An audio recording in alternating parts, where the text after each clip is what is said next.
Months of speculation end with a surprise announcement as Governor David Paterson makes his pick for New York Senate. Good morning. I'm Lim Nakrin. Welcome to your Fox 61 Morning News at 4:30. We begin with breaking news this morning. Governor David Paterson announced his pick for New York Senate in the wee hours of this morning.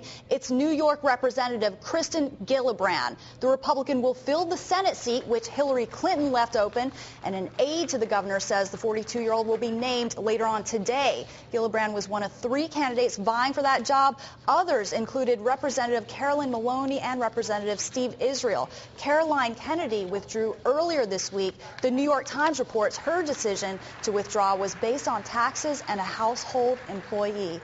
Other breaking news this morning involving a shooting outside a school in Norway. One person is dead, another hurt after the shooting in a school parking lot. Right now, there's no word on what led to that incident, but we do know no children were hurt.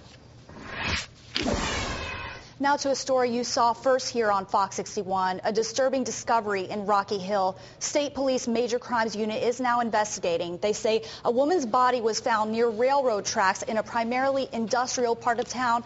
Police blocked off a large area off Dividend Road between Evans and Laurel Roads next to the Citgo gas station. Detectives did follow tracks in the snow, trying to figure out if there were 1 or 2 sets of footprints leading to and from the body. Officers also went door to door to the few homes in that area, questioning residents. This morning, they're still trying to determine how the woman, who has not been identified, died. New this morning, one man is in the hospital after being hit by 2 different cars on a Salisbury crosswalk overnight. Police say it happened at around midnight on Route 44 near the Salisbury Boys School. That's on Canaan Road. They say 2 cars were traveling in opposite directions. One hit the pedestrian as he was crossing the intersection, then the other hit him shortly after that. The victim is in Hartford Hospital this morning. Police are not releasing his identity or his condition. Also new this morning, another man is in critical condition after a car hit him in Meriden. Police say 39-year-old Stephen Heath was walking in the roadway near Main Street and Stories Court when he was struck. He's being treated at Yale New Haven Hospital this morning. Also this morning, Senator Thomas Gaffey could be facing investigations by fellow lawmakers. The chair of the state's Republican Party is calling for an investigation into the Meriden Democrats' travel expenses. Senator Gaffey publicly acknowledged double billing thousands of dollars to the state and to his political action committee, but he says it was an accident. Nearly 7 years after a Mystic school teacher was found dead at the bottom of her stairs, police are now charging her husband with her murder. 62-year-old Charles Buck is accused of killing his wife Leslie back in 2002.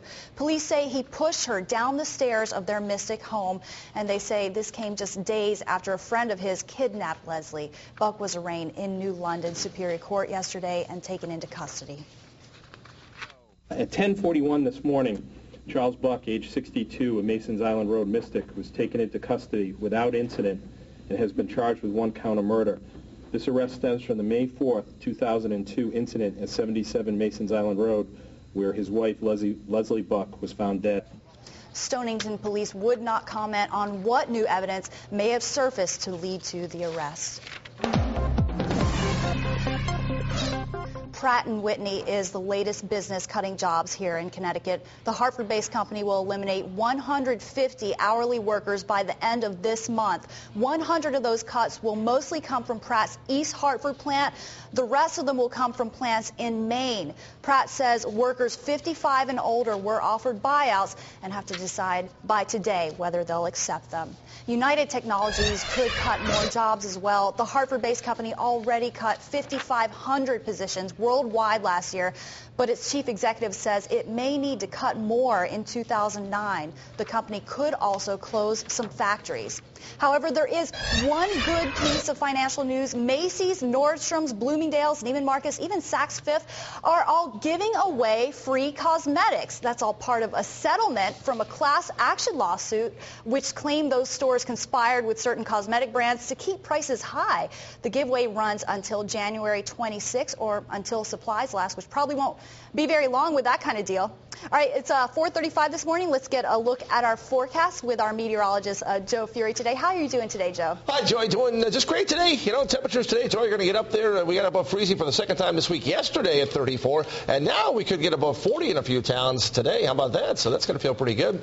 Let's go and plan your day, and you'll see that temperatures are going to take a ride up towards 40 this afternoon, down 17 Hartford, 14 Meriden this morning, 18 at New Haven, 12 Torrington, and Danbury. So not quite as cold as the past few mornings. And, well, as far as today is concerned, without too much in the way of wind and temperatures that are starting out, you can see in the bigger cities around the Northeast this morning, 20s and even 34 in New York City, that the frigid air is locked to the north at the moment. So we get briefly into somewhat milder conditions for today, with those temperatures up near 40 degrees, even the low 40s possible in some spots. But, yes, here comes the Arctic front with the tumbling temps as we head on into tomorrow. And so during the day tomorrow, temperatures will be going on down, back down through the 20s.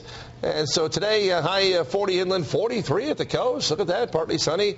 And then tonight in the 30-degree range, and really temperatures will continue to go down during the day tomorrow. We're into the 20s and falling during the day tomorrow.